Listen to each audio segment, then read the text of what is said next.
Selamat pagi siswa-siswi kelas 11-nya. Pagi ini kamu akan mempelajari pokok bahasan baru, yaitu tentang alat optik. Kalau kamu amati gambar latar belakang ini, maka kita akan melihat bahwa cahaya yang mengenai permukaan air itu menghasilkan bayangan dengan bentuk yang terbalik. Dan yang lebih penting lagi, kita lihat bahwa kabur atau jelasnya bayangan tersebut itu disebabkan oleh karena permukaan air. Nah, dalam hal ini kita lihat lagi bahwa permukaan air ternyata sangat tenang, tidak ada riaknya, sehingga bayangan ini juga lebih jelas kita bisa amati. Nah, inilah topik yang akan kita pelajari pada pagi hari ini, yaitu tentang pemantulan cahaya. Dalam mempelajari pemantulan cahaya, kamu akan mengenal jenis pemantulan dan hukum pemantulan cahaya. Dan yang kedua, kamu akan mempelajari tentang pemantulan cahaya pada cermin datar. Optik geometrik. Optik itu adalah ilmu yang mempelajari tentang cahaya. Mungkin setiap hari kita lihat di jalanan itu sangat banyak toko yang bernama Optik X. Artinya apa? Toko tersebut menyediakan alat yang dapat membantu mata manusia di dalam menikmati cahaya. Nah, optik secara sifatnya, kategorinya itu terbagi atas dua bagian. Ada optik fisis, yaitu optik yang mempelajari tentang cahaya dapat dipolarisasikan, cahaya dapat diinterferensikan, dan cahaya dapat didifraksikan. Ketiga bagian daripada optik fisis ini kita sudah mempelajari sebelumnya. Bagian yang kedua yaitu optik geometrik, yaitu mempelajari sifat cahaya yang dapat dipantulkan dan dapat dibiaskan. Nah, untuk pemantulannya pun khusus kita akan mempelajari pagi ini, yaitu pemantulan pada permukaan yang datar saja. Baik, kita lihat. Apa itu pemantulan cahaya? Pemantulan cahaya itu adalah peristiwa terpancarnya kembali cahaya dari permukaan benda yang dikenai oleh cahaya tersebut. Jadi cahaya mengenai permukaan benda, maka benda tersebut memantulkan kembali ke arah yang lain. Ditinjau dari arah pemantulan cahaya, maka ada dua jenis pemantulan, yaitu ada pemantulan yang teratur, yang menunjukkan gambar ini bahwa permukaan daripada bidang pemantulnya itu dalam keadaan rata, sehingga sinar pantulnya yang mengarah ke atas itu semuanya sejajar. Sama seperti tadi pada gambar pendahulu kita. Kemudian jenis yang kedua daripada pemantulan cahaya yaitu pemantulan baur atau difus. Nah, hal ini terjadi karena permukaan bidang yang dikenai cahaya tidak dalam keadaan datar, sehingga cahaya yang dipantulkan arahnya berbaur, dan kita akan melihat hasil daripada pemantulan tersebut, yaitu suatu gambaran yang agak kabur atau baur, tidak sedemikian jelas seperti pada pemantulan yang teratur. Selanjutnya kita melihat aturan atau persyaratan suatu pemantulan. Hukum pemantulan menyatakan, pertama, sinar datang, sinar pantul, dan garis normal berpotongan pada satu titik dan terletak pada satu bidang datar. Jadi kalau kita perhatikan gambar ini adalah bidang datar. Maka sebagai bidang datar yang memantulkan cahaya di satu titik bertemu garis normal. Ini garis normal, garis yang tegak lurus bidang datar. Dan sinar datang cahaya, berkas sinar datang cahaya, dan berkas sinar pantul cahaya. Inilah yang dimaksud dengan berpotongan pada satu titik. Berpotongan pada satu titik. Kemudian, syarat yang kedua, suatu pemantulan tersebut, sudut sinar datang. Ini sudut sinar datang kita sebut I. Sudut ini dihitung mulai dari garis normal.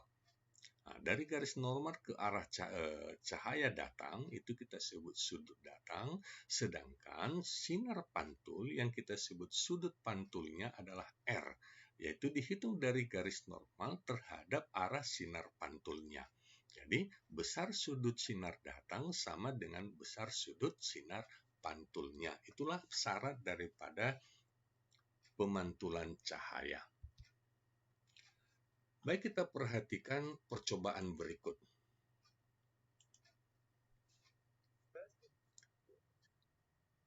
Ya, kepada kita diberikan seberkas cahaya putih yang akan diarahkan pada cermin datar.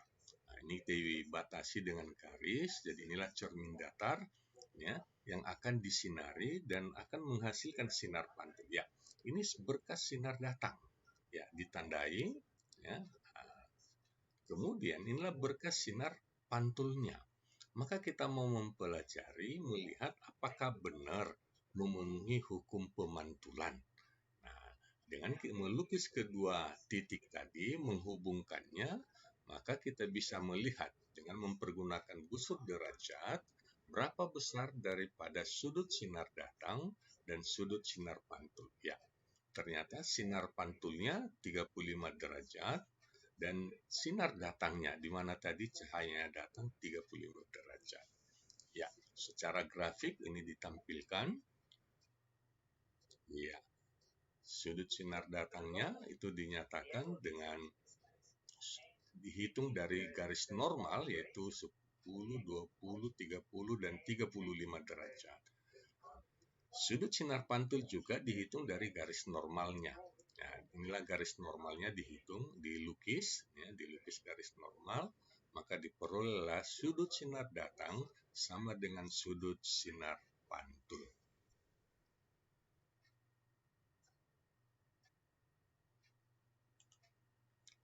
Baik, dari percobaan ini kita bisa mendapati ya, contoh soal yang pertama. Seberkas cahaya menyorot sepotong cermin datar, yaitu P, dan memantulkan cahaya tersebut ke cermin Q. Lalu, cermin Q memantulkan cahaya tersebut lagi dengan sudut 40 derajat. Jika cermin P dan Q membentuk sudut 70 derajat, maka hitung besar sudut datang cahaya pada cermin P. Jadi ini sudut pantul pada cermin Q 40 derajat. Sudut yang dibentuk oleh kedua buah cermin 70 derajat. Yang ditanya, sudut datang daripada cahaya di cermin P. Baik, perhatikan gambar berikut. Inilah gambar berikut. Cermin P membentuk sudut 70 derajat terhadap cermin Q.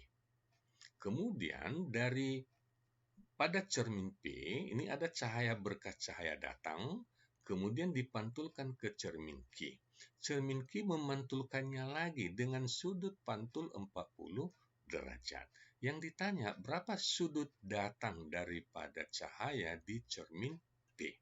Baik, dari grafik berikut, maka kita bisa melihat jika di cermin Q 40 derajat sudut pantulnya, maka sudut datangnya juga 40 derajat. 40 derajat. Ya. Nah, kalau ini 40 derajat, berarti garis normal dan bidang pemantul Q itu 90 derajat. Berarti sudut yang di seberangnya yaitu 50 derajat. Ya, 40, 50 ya, menjadi 90 derajat. Oke, selanjutnya kita mundur.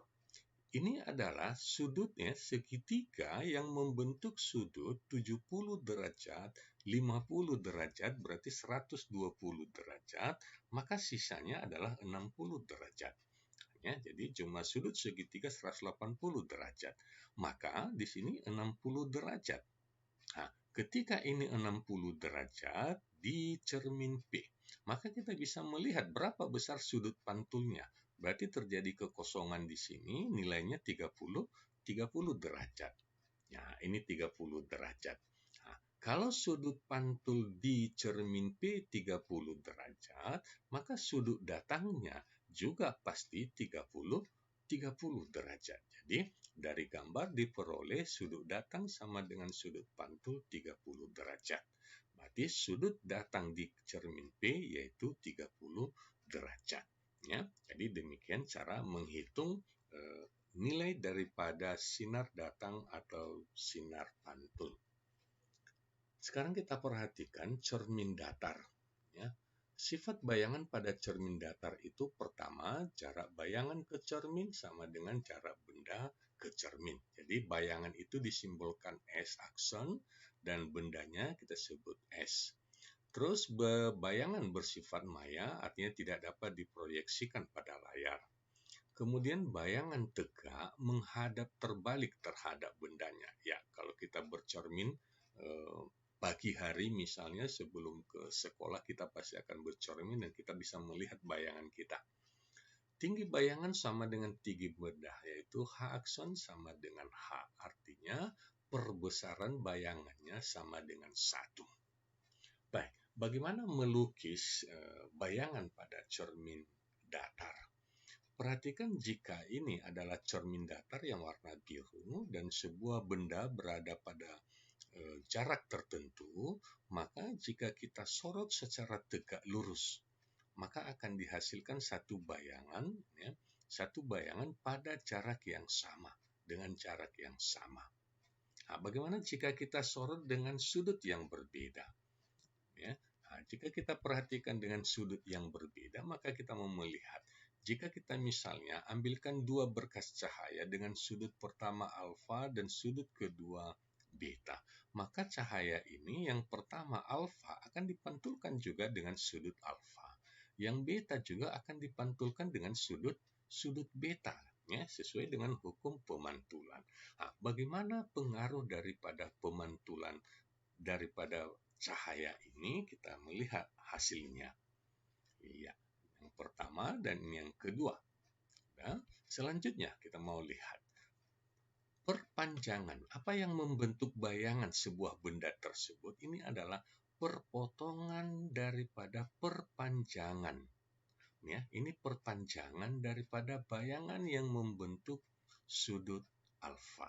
Demikian juga dengan perpanjangan dari bayangan cahaya yang membentuk sudut beta. Kedua perpanjangan ini berpotongan di satu titik. Inilah yang disebut dengan bayangan benda. Ya, jadi inilah cahaya ketika diamati dari sudut yang berbeda. Nah, jika diamati pada sudut yang vertikal atau sejajar garis normal, maka dia akan langsung membentuk bayangan pada titik yang jarak yang sama. Nah, dan teknik yang lain apabila diamati dengan sudut yang berbeda. Nah, misalnya dengan sudut datang alfa, beta, dan seterusnya. Ya, semakin banyak sudut sinar datangnya yang berbeda-beda, maka juga akan menghasilkan perpanjangan daripada sinar pantulnya tersebut pada titik yang sama yang juga akan berbeda-beda. Ya, seperti ini kita ambil dua contoh saja. Jadi demikian cara melukis bayangan pada cermin datar. Iya. Selanjutnya, contoh yang kedua. Dua buah cermin datar membentuk sudut 120 derajat. Hitung jumlah bayangan yang dihasilkan kedua cermin tersebut.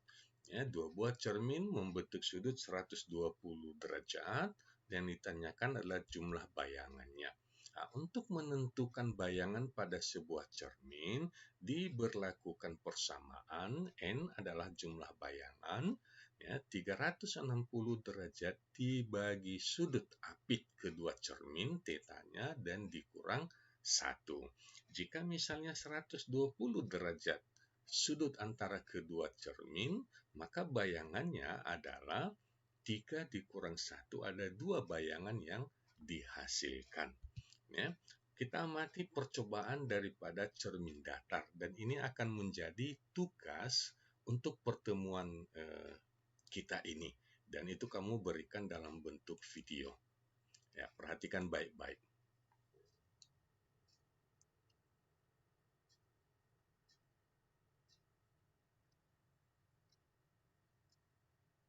Ya, seorang siswa ya, memiliki satu dua potong cermin kemudian diselotip ya supaya tidak bebas bergerak. Kemudian dia akan menegakkan kedua cermin ini dan bisa bisa diputar sehingga membentuk sudut tertentu. Baik, perhatikan. Ya, ini dua buah cermin ya, bisa digerakkan ya, sehingga bisa membentuk sudut tertentu. Ya.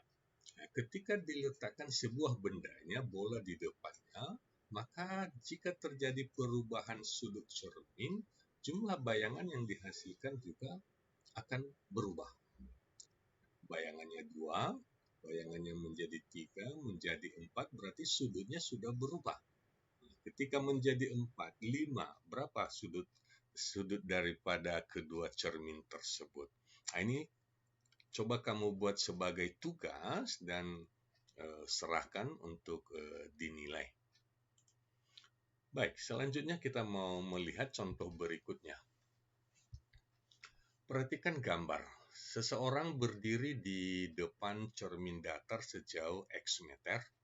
Letak matanya tepat di pertengahan cermin. Ini di pertengahan cermin, ini tinggi cermin 1 meter. Ya. Kemudian, sehingga ia dapat melihat seluruh lebar dinding di belakangnya. Jadi dengan melihat cermin ini, ia dapat melihat dinding yang ada di belakangnya. Ya.